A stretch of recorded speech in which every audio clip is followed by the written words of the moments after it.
पहुंचाएगा हर खबर आप तक।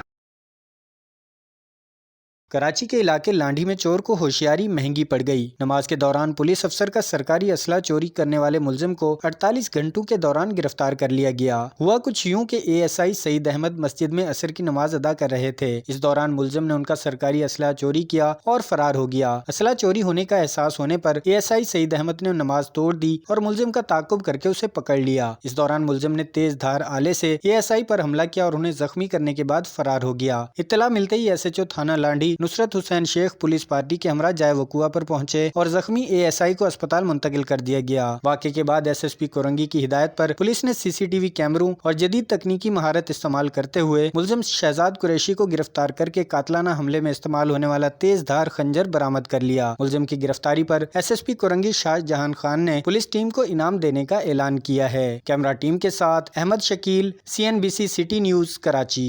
इस वीडियो को लाइक करें, हमारे चैनल को सब्सक्राइब कर बेल आइकन जरूर प्रेस करें हमारी न्यू वीडियो सबसे पहले देखने के लिए।